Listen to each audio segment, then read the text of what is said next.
Sejam bem-vindos à nossa aula de ensino religioso. Como é que vocês estão, primeiro ano? Estão bem? Estão bem dispostos hoje?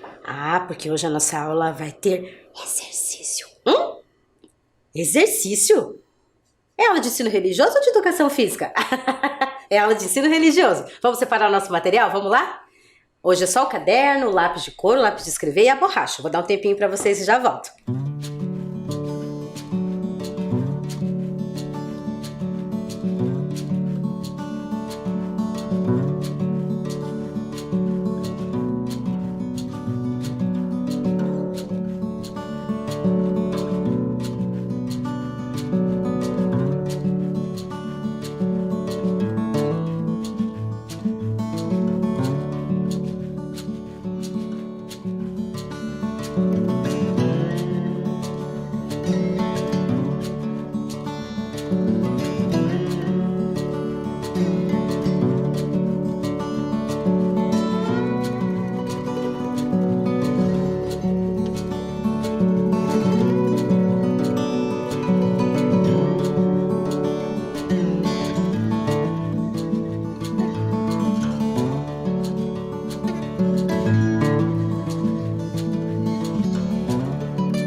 Muito bem, o material já está separado, então vamos escrever no nosso caderno. A data de hoje, nós já estamos na aula 24, ER de ensino religioso, e hoje nós vamos ter revisão da aula 4. Nossa, prof, a aula 4 faz um tempão, né? Se nós estamos na 24 e nós vamos revisar a aula 4, quantas aulas já passaram? Muito bem, 20! Que pessoal que tá bom de matemática, hein? Então anota aí que eu já volto.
Muito bem, então agora nós vamos relembrar o que nós fizemos na aula passada. Na aula passada, nós terminamos de ver os lugares sagrados das 4 matrizes, lembram? Tinha os nossos personagens e nós vimos o lugar sagrado de cada um deles. Agora, nós vamos retomar o conteúdo da aula 4, lembra que eu falei para vocês? Na aula 4 nós tivemos o conteúdo do eu, o outro e o nós. Lá na época da aula 4, nós vimos o livro Canção dos Povos Africanos, do Fernando Paixão. Lembram que nessa época que nós trabalhamos essa história, nós falamos um pouco sobre a canção que era feita para criança? Lembram? Nessa história, as mulheres se reuniam na floresta quando uma das mulheres estava grávida e aí elas faziam a canção para a criança. Lembram que eu até cantei nessa aula? Cantei várias músicas que tinham nomes de pessoas, né? Então, nesse livro falava um pouco sobre os nomes, a origem dos nomes, e foi sobre isso que nós falamos nessa aula. Então, nós vamos retomar esse conteúdo. Como? Olha lá, nós vamos assistir um vídeo agora que vai contar a história do Filho do Vento. Prestem bem atenção, porque eu vou fazer algumas perguntas depois que tem a ver com essa história. Prestem atenção aí, eu já volto. O Filho do Vento, de Rogério Andrade Barbosa. Ilustrações, Graça Lima. Era a temporada das ventanias, quando o vento zune e rodopia ao redor das montanhas e vales distantes no interior da África. Há muito tempo, disse a mãe, procurando distrair as 2 crianças sentadas ao seu lado. O sol, a lua, as estrelas, os animais e as plantas eram nossos irmãos. Até as árvores? Perguntou Dabé, elevando a voz, de modo que o zoar do vendaval não impedisse a mulher de ouvi-lo. Sim, respondeu a mãe. Plantas, homens, bichos e astros pertenciam à antiga raça. Todos faziam parte da natureza e tinham o direito de conviver em paz, uns ao lado dos outros. E o vento? Indagou Cauru, assustada com a força do temporal que balançava as frágeis paredes da cabana onde se abrigavam da fúria dos elementos. Ele também sempre fez parte da nossa vida, explicou a mãe. Os mais velhos dizem que quando alguém morre, seu último suspiro vai reunir-se a um vento mais forte e poderoso para formar as nuvens do céu. A mulher parou de falar um instante, prestando atenção no silêncio que se instalara repentinamente. Vejam, observou. O vento sossegou. Notem seu sopro. Está tão calmo como se estivesse dormindo. Mas não se enganem. Quando fica zangado, assobia furioso igual a pouco, destruindo tudo o que encontra pela frente. O marido, que permanecia calado num canto, ergueu-se e falou. Pronto, a tempestade passou. Já posso continuar a cerca de proteção contra a areia que o vento levanta. Resolveu abrindo a estreita porta da cabana, deixando entrar uma lufada de ar fresco. Assim que o pai saiu, a menina voltou-se para a mãe e pediu. Conte uma história. O nosso povo tem muitas lendas, disse a mulher, que passam de geração a geração.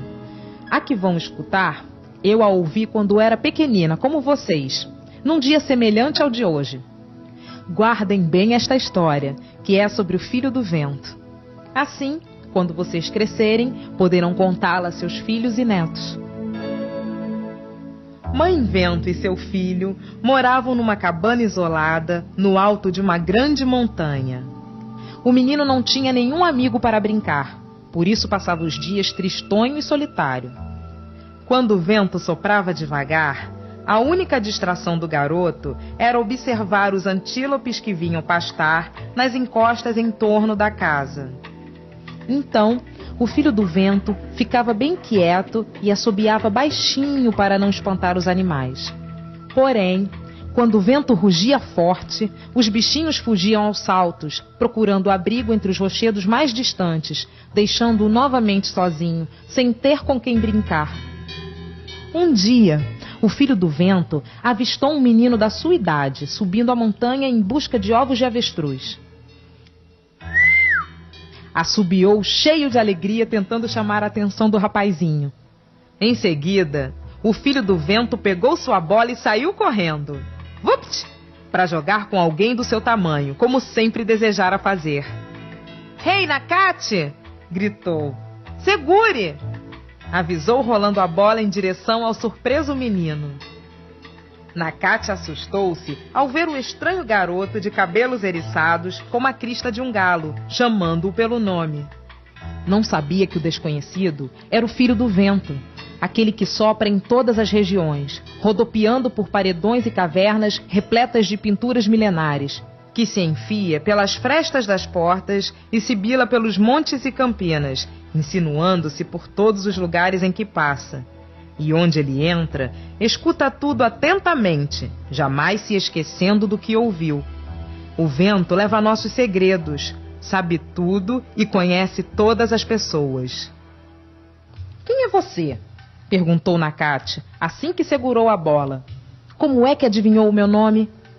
Isso não posso revelar, respondeu o filho do vento, todo contente por ter encontrado um parceiro para se divertir. Jogue a bola, pediu. Está bem, disse Nakate, atirando-a de volta, desconhecendo o fato de que ninguém deve envolver-se com o filho do vento, pois isso pode ser muito perigoso. Os dois meninos riam e batiam palmas enquanto rolavam a bola um para o outro. A pelota deslizava pela grama para frente e para trás, sem cessar. Pegue! Gritava o filho do vento. Segure! Respondia Nakate. A brincadeira só acabou quando Mãe Vento saiu de casa e chamou o filho para entrar. Nakate ficou prestando atenção para ver se descobria o nome do amiguinho, mas ouviu apenas um som igual ao murmúrio do vento das montanhas.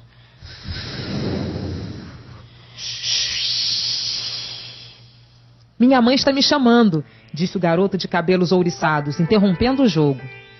Venha brincar comigo amanhã, convidou todo animado. Combinado, prometeu Nakate. O filho do vento assobiou alegre e rodopiou morro acima, sacudindo a cabeleira toda despenteada. Depois, zum! Sumiu pela porta dentro. Nakate correu o mais depressa que pôde de volta para casa. Estava ansioso para contar à mãe sobre o misterioso encontro na montanha. Ela sabia de tudo e devia conhecer a família do menino que adivinhara o seu nome. Mamãe, mamãe! Gritou, chispando para o interior da cabana. Eu preciso descobrir o nome de um garoto. A mulher, antes de responder, abraçou o filho carinhosamente. Primeiro acalme-se. Recupere o fôlego, disse ela. De quem você está falando? O menino que mora no alto da montanha. Como ele sabe o meu nome? Vocês nunca tinham se encontrado antes? Não, foi a primeira vez. Eu também queria saber como ele se chamava, mas o garoto de cabelos ouriçados disse que não podia me dizer. O rosto da mãe ficou sério de repente. Com um ar preocupado, resmungou. Agora não posso lhe dar uma resposta. Você tem de esperar o seu pai acabar de construir a cerca de proteção contra o vento. Só depois disso é que poderei revelar o segredo. Todas as manhãs, Nakate ia brincar com um amigo de cabelo arrepiado. Os dois divertiam-se o tempo inteiro, alegres e sorridentes. Hey, Nakate, prepare-se, dizia o filho do vento rolando a bola pela relva. Como das outras vezes, Nakate prestava atenção para ver se descobria o nome do companheiro na hora em que a mãe do menino vinha chamá-lo. Mas, como sempre, ouvia o mesmo doce e suave murmúrio.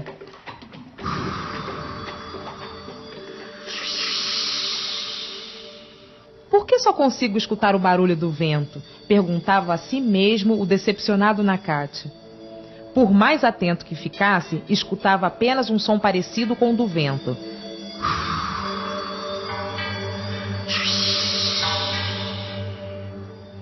Durante as tardes, Nakate ajudava o pai a construir a cerca feita de paus e gravetos. O menino trabalhava duro, torcendo para o tapume ficar pronto o mais rápido possível. Estamos quase terminando, disse o pai, suando sob o sol forte. Depois poderemos capturar alguns antílopes e prendê-los no cercado. O tempo está calmo, falou consultando o céu. E logo os animais virão pastar perto da nossa cabana. Satisfeito, Nakate foi avisar a mãe. Veja! Mostrou o menino apontando para o cercado semi-pronto. Você já pode revelar o nome do meu amigo. A mulher, depois de lançar um olhar para a cerca de proteção da casa, respondeu em voz baixa. O seu colega de brincadeiras é o filho do vento. Do vento? Sim, confirmou a mãe. Você tem de me prometer que não contará o nome dele para ninguém antes do cercado ficar totalmente arrumado. Prometo. Por favor, como é que ele se chama? Implorou Nakate, não aguentando mais a demora para decifrar o mistério. Você precisa jurar outra coisa também, disse ela, retardando a resposta final. Assim que o segredo for desvendado, o filho do vento ficará tão surpreso que talvez desabe e role no chão. Se ele cair, o vento começará a soprar muito forte. Então, trate de fugir o mais ligeiro que puder, pois o vento pode se rebelar, entendeu? Entendi. Preste bem atenção, sussurrou a mulher, olhando para os lados, com medo de que alguém pudesse estar escutando. O menino tem 2 nomes. O primeiro é... E o segundo é... O nome completo do cabelo arrepiado é...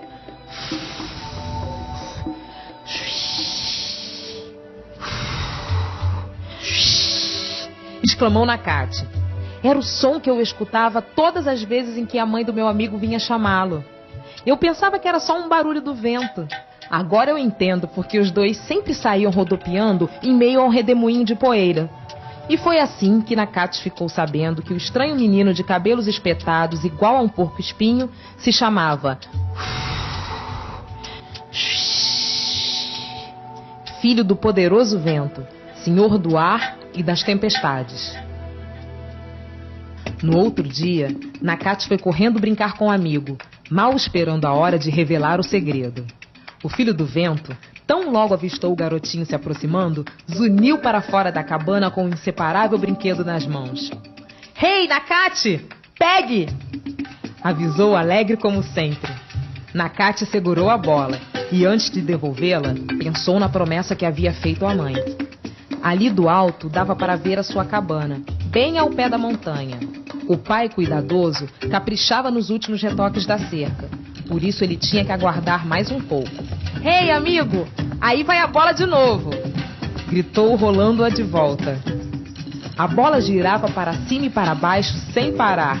Toda vez que Nakate olhava disfarçadamente por cima do ombro, via o pai trabalhando. Ei, amigo, ande logo! Reclamava o filho do vento. Nakate, sempre que recebia a bola, demorava um pouquinho para devolvê-la, de modo que pudesse ver o que estava acontecendo lá embaixo. Aí vai! Repetia ao perceber que o pai ainda se esmerava nos acabamentos. À medida que o tempo passava, Nakate ia ficando cada vez mais nervoso. Só sossegou quando finalmente avistou o pai sentado à porta da cabana, contemplando o trabalho que levara tantos dias para terminar. Nakate então pegou a bola e devolveu ao companheiro de brincadeiras como havia feito durante tantas e tantas vezes. Hey! Aí vai a bola! Segure!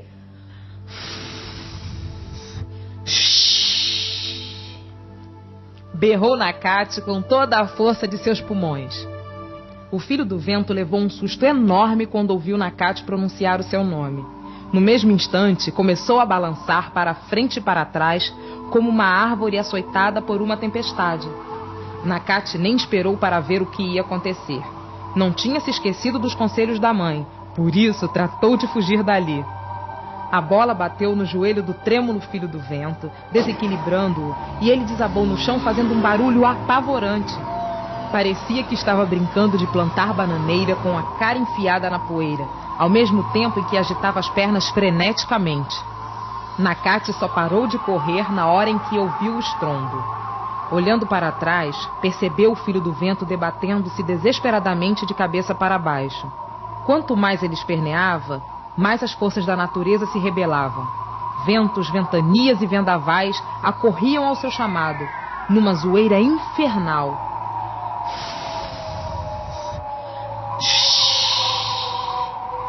Emitia um som assustador, estremecendo a terra e o ar. Turbilhões, tornados, redemoinhos e furacões acudiam ao seu apelo. O filho do vento finalmente conseguiu ficar de joelhos. Agarrando uma grande quantidade de ar, enrolou-a fazendo uma enorme bola e, muito agitado, soprou-a em direção a Nakate. "Rei, amigo, aí vai um novo brinquedo", anunciou, lançando a imensa bola que acabara de fazer pela ladeira abaixo em perseguição ao fugitivo. A gigantesca esfera transparente não parava de inflar, enquanto descia os montes e colinas no encalço do menino.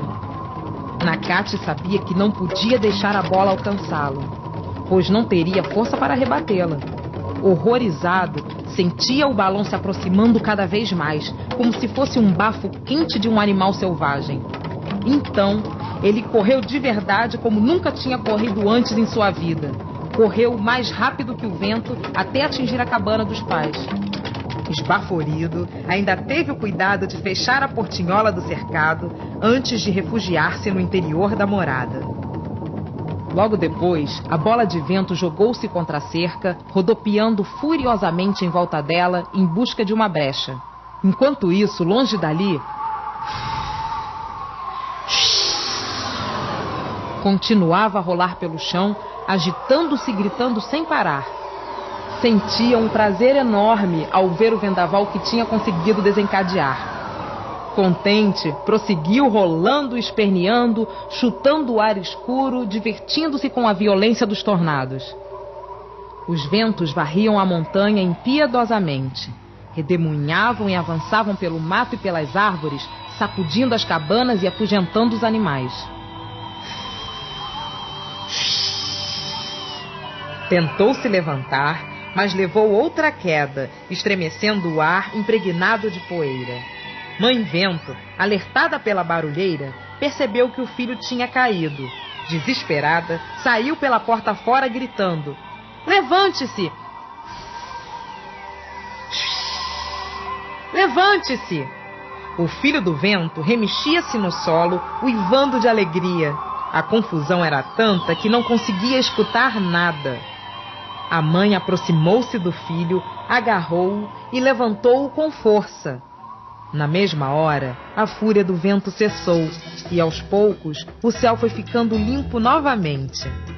Logo tudo voltou ao normal e os antílopes puderam pastar em paz.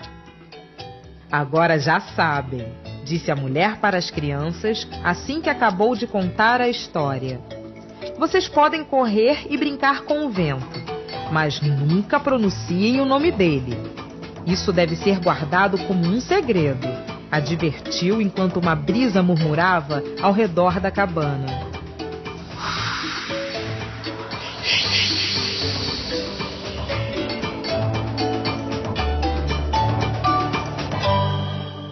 Então, gostaram de conhecer essa história do filho do vento? Curioso, não é mesmo? Prestem atenção aí na leitura que eu vou colocar para vocês. O conto O Filho do Vento descreve o imaginário popular sobre os fenômenos da natureza, o vento. Os contos fazem parte da cultura oral africana. O costume da oralidade é de responsabilidade dos anciãos que passam as culturas ancestrais para as novas gerações para que se perpetue. São narrações das lendas africanas que envolvem personagens relacionados à natureza. Então, você deve ter pensado assim: nossa, professora, que história diferente, né? Por quê? Ela é um mito africano. Lá na África é um costume muito comum que as pessoas mais velhas contem histórias para as crianças. E aí quando as crianças ficam adultas, elas contam para as outras crianças e assim vai passando de geração para geração. Inclusive, isso também é muito comum entre os indígenas, né? Eles explicarem fenômenos da natureza através de mitos, né? Explicam a noite, explicam o dia, o surgimento da lua, o surgimento do sol. E essa história do Filho do Vento é sobre o surgimento do vento, né? Como é que se formam os furacões. Nessa história, tinha que tentar falar o nome do Filho do Vento, não tinha? Vamos tentar falar o nome do vento? Olha lá, faz comigo, ó.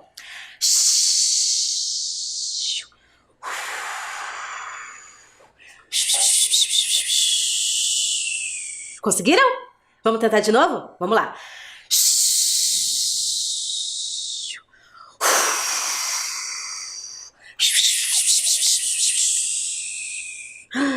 Alguém escutou o vento? Alguém escutou ele chegando? Querem tentar de novo? Vamos chamar ele? De novo.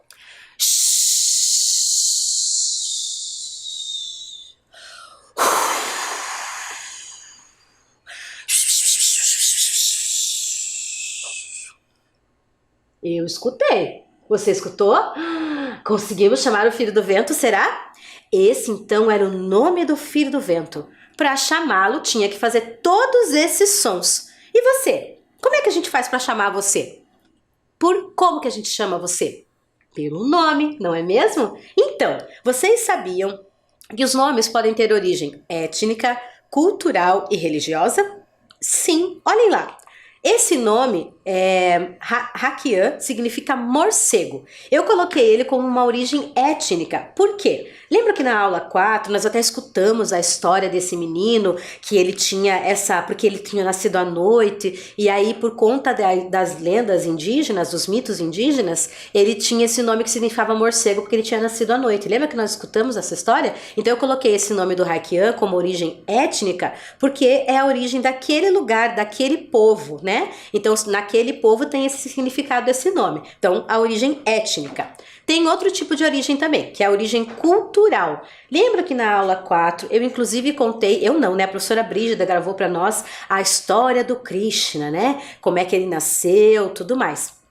E aí, nós vimos que o nome do Krishna significava o todo atrativo, porque dentro da cultura, né, Vaishnava, que nós já escutamos em outras aulas, dentro da cultura do hinduísmo, o nome Krishna significa todo atrativo, porque para eles, Krishna é a perfeição de beleza, de atração, ele é o mais puro, o mais bonito, a mais bela criatura entre todos. Então, por isso que na cultura deles, o nome Krishna significa o todo atrativo. E tem também a origem religiosa.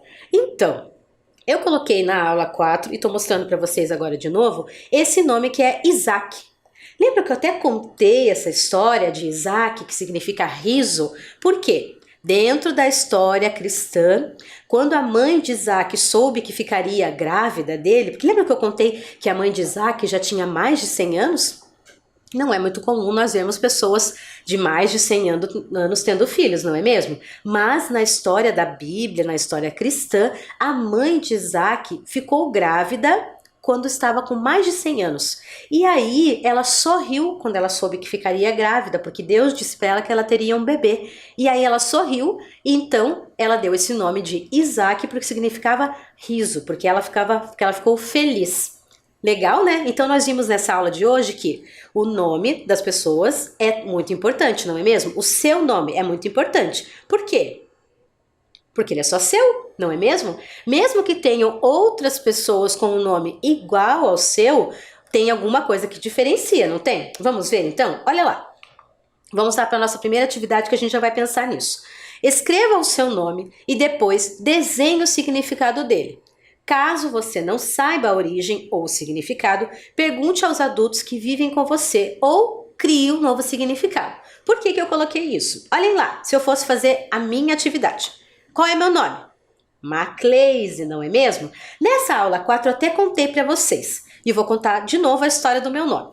Esse nome aí, que vocês não devem ter visto em muitos lugares, não é muito comum mesmo, esse nome Macleise, quando a minha mãe estava grávida de mim, ela escolheu o meu padrinho. Vocês têm padrinho? Então, eu tenho um padrinho, o nome dele é Aquiles. O meu padrinho só tinha filhos meninos. E aí, quando a minha mãe ficou grávida, ele disse assim para ela: se eu tivesse uma filha menina, eu daria o nome de Macleise. E a minha mãe escutou, achou legal, mas não tinha pensado muito. Então, quando a minha mãe foi para o hospital para eu nascer, ela disse que quando ela olhou para mim, o meu nome era para ser Mariana. E aí, quando ela olhou pra mim, ela disse que eu tinha uma cara de Macleise. Como será que é uma cara de Macleise? Essa cara aqui? Acho que essa cara aqui é a cara de Macleise. E aí ela me viu e falou assim: vou pôr esse nome, Macleise. Só que esse nome provavelmente é uma mistura de algum nome, ou ouviu e foi, modificando. Então, se a gente coloca, por exemplo, lá no Google, que é onde a gente procura muitas coisas, não tem significado o meu nome. Por exemplo, como a gente viu ali, Isaac significa riso, Krishna significa todo atrativo, Hakian significa morcego, Tem muitos nomes que têm alguns significados, mas Macleise não tem. Eu já perguntei para minha mãe, já perguntei para meu pai, já perguntei para o Google e não tem. Então eu vou criar um significado. Na aula 4 eu desafiei vocês a fazerem isso também. E na época eu fiz um dos significados para o meu nome que seria Rainha dos Raios, lembram? Que eu até fiz um desenho assim com raios, né? Hoje eu quero mudar. Eu vou fazer outro significado pro meu nome, porque o nome é meu, eu dou o significado que eu quiser. Então, o significado pro meu nome hoje vai ser sereia. Eu achei uma sereia até de cabelo black, assim, igual o meu. Ah, que legal, hein? Então, você vai pensar agora, você vai tentar escrever o seu nome, né? Bem legal, bem grande. Escreve o seu nome, que depois eu quero ver, tá? Vocês vão mandar pra mim essa atividade. Escrevam o nome de vocês e aí, se você souber o significado, você desenha. Se você não souber, você pode perguntar para um adulto, o responsável que está aí com você. E se ninguém souber e não tiver significado, faça assim como eu. Inventa um, tá bom? Eu vou dar um tempo pra vocês e eu já volto.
Conseguiram escrever o nome? Então lembra que eu falei que o nosso nome pode ser igual com outras pessoas, mas tem alguma coisa que nos diferencia. O que será que é? Olhem lá. Escreva o seu sobrenome completo. O nosso sobrenome tem a ver com o nosso pai e com a nossa mãe. Nós herdamos esse sobrenome, né? Quer dizer que família que nós pertencemos, não é mesmo? Então o meu, por exemplo, Araújo, que é da minha mãe, Silva, que é do meu pai, e Costa, porque eu me casei, e aí eu peguei o sobrenome do meu esposo. E aí meu nome completo ficou Macleise Araújo da Silva Costa. Então agora você vai escrever o seu sobrenome. Eu já volto.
Conseguiram fazer o sobrenome? Muito bem. Então, além do nosso nome, do nosso sobrenome que nos identificam, a gente pode ter um apelido, não pode? Às vezes o apelido é o que faz com que a gente fique mais diferente ainda. Por exemplo, tem um apelido que a gente só tem em casa, que é só a avó que chama, não tem? Eu até coloquei ali uns que são os meus apelidos para mostrar para vocês. O primeiro é Casey, o meu pai me chama assim. Queidinha, a minha avó me chama assim, só a minha avó me chama assim. O terceiro que eu coloquei ali, Mã, a minha irmã me chama assim. 4, nega, às vezes a minha mãe me chama assim. E o 5 é Mac, porque tem pessoas às vezes que acham meu nome muito difícil e fala assim, posso te chamar de Mac? Eu digo que tudo bem. Então o que a gente vai fazer? Essa atividade você não vai fazer agora não.